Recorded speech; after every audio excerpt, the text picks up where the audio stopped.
Welcome.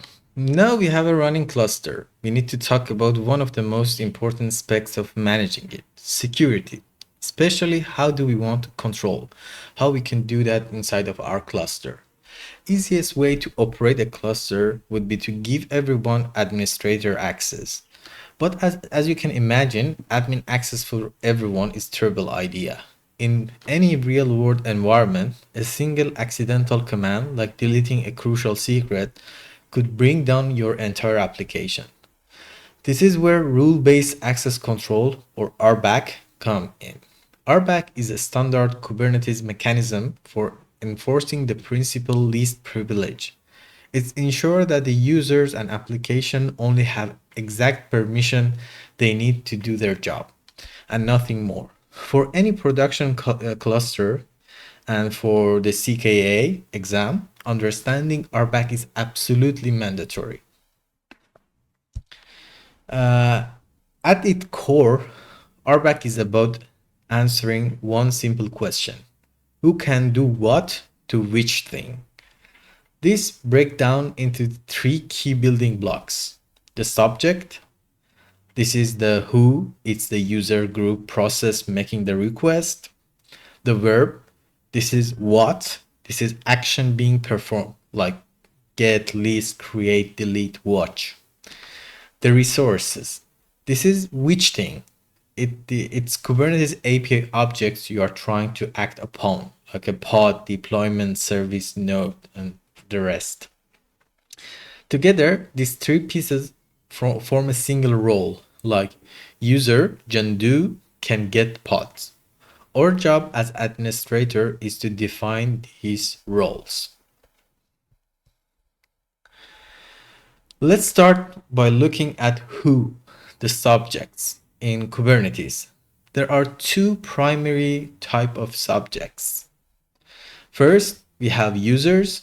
A user represents a human, a developer, or administrator who interact with the cluster from outside, usually with kubectl. Interestingly, Kubernetes doesn't have a user object inside of its database.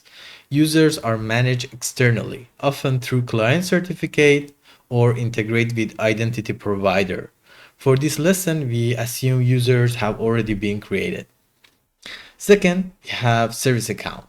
Service account is for non-human processes that run inside of cluster pods and need to talk to Kubernetes API.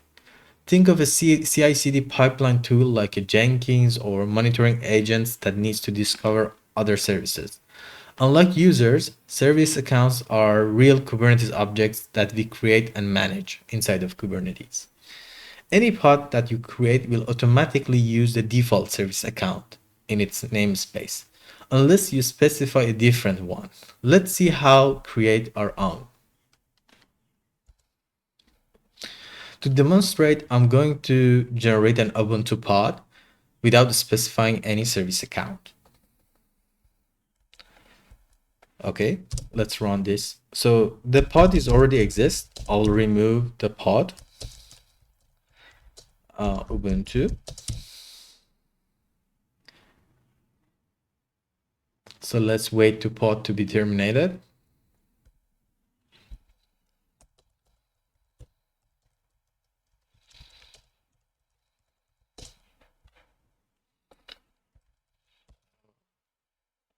This should happen very quickly. So the pod is in terminating a state. I'm waiting for that to finish.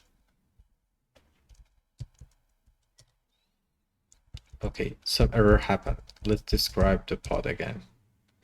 Okay, the pod is not exist, so the pod is deleted already. So let's run the pod. So the Ubuntu pod got created. So we're waiting the pod to be running. So pod now is in running state. Let's get the service account for this pod. And as you can see, the service account is default. Now let's create a service account and use it for Ubuntu pod. Creating a service account is straightforward. We can do it imperatively with kubectl. Let's create one for hypothetical, like demo bot. I'm using SA, shorter version for service account, which is like kubectl create SA demo bot. When I'm creating this, it will create a service account for us in default namespace. So as you can see, we have default and we have demo bot here. To assign a service account to pod, you can simply add a service account field to pod manifest. When this pod starts, it will automatically be given a token that it can use to authenticate the API server as demo bot service account. Let me demonstrate it. So I'll delete the Ubuntu pod again.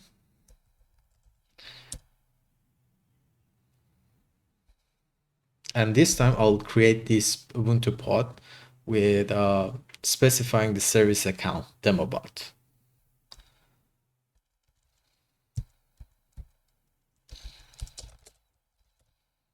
So it's still in terminating state.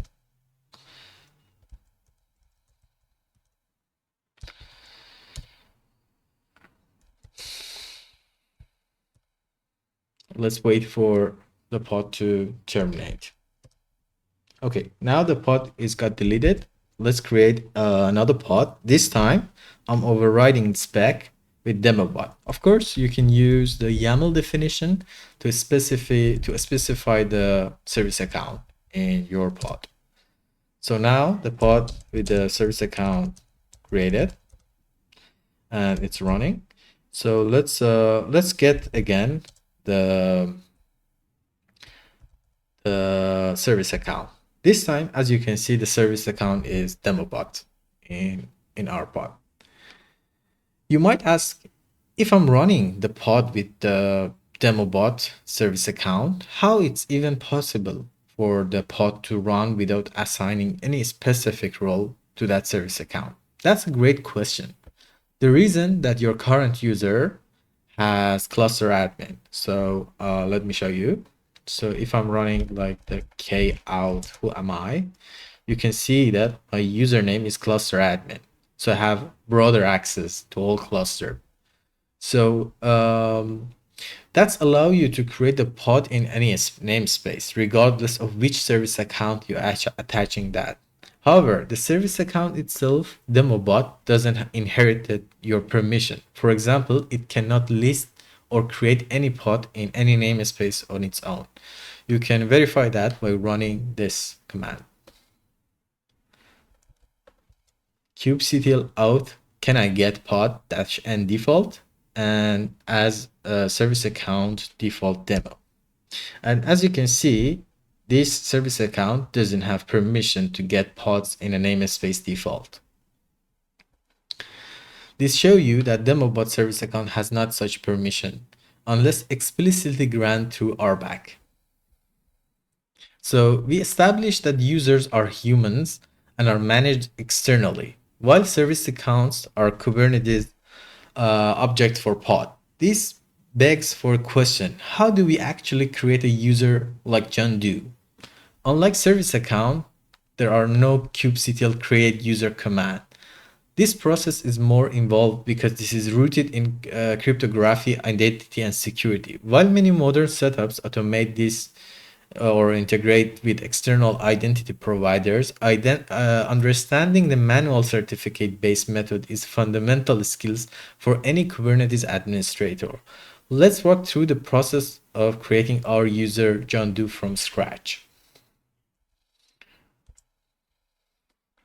This process has three main stages. First, we grant the digital identity for John using the certificate.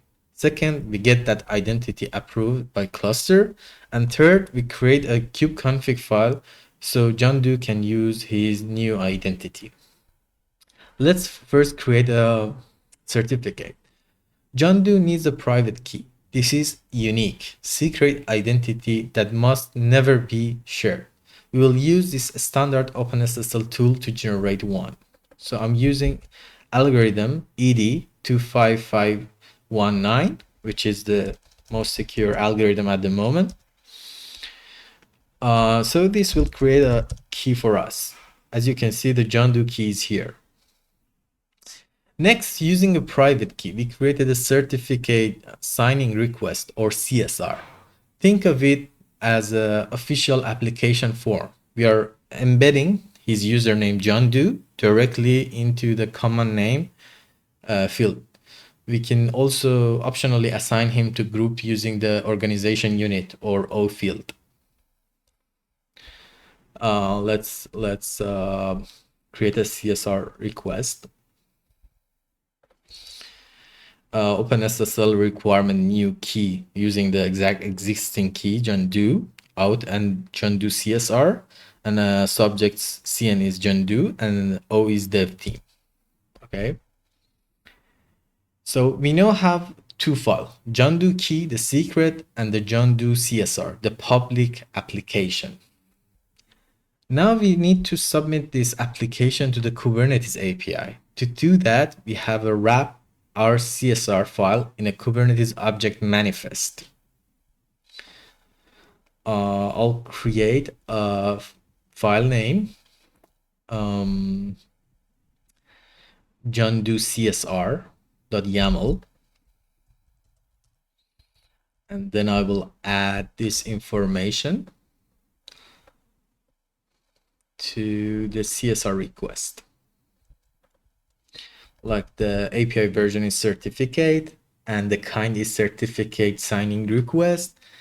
Name is John Doe CSR, and then in the most important thing that we need to change is request, which we are paste the information of basically the CSR that we created in base64 format.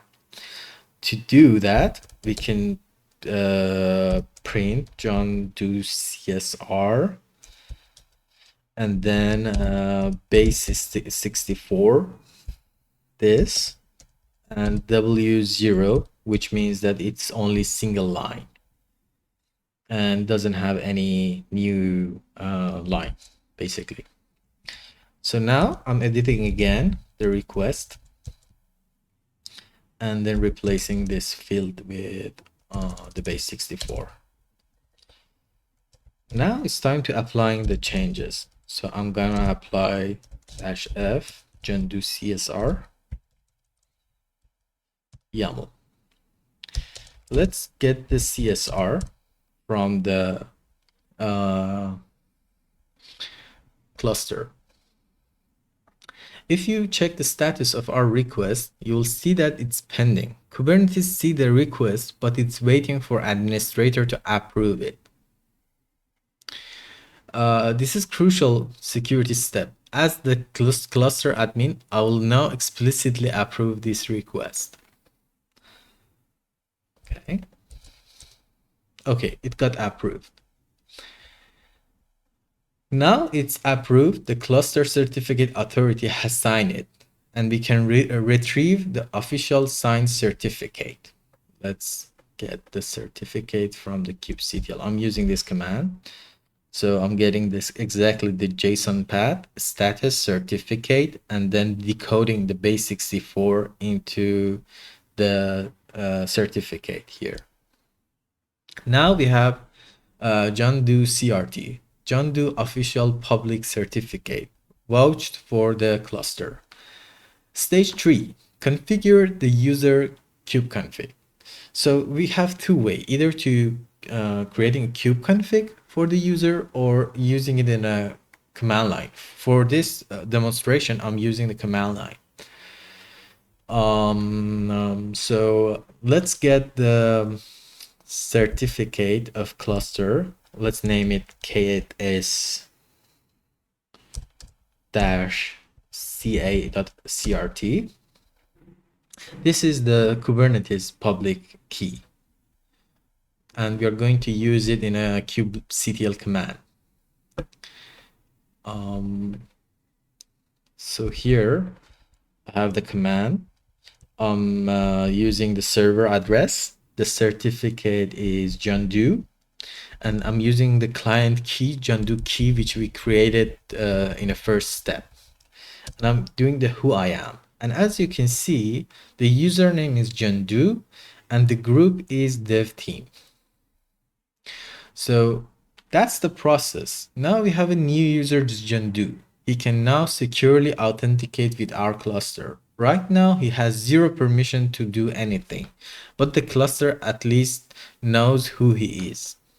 Let's demonstrate that he has not any specific. So as you can see, the Jandu user cannot list any pod in a default namespace.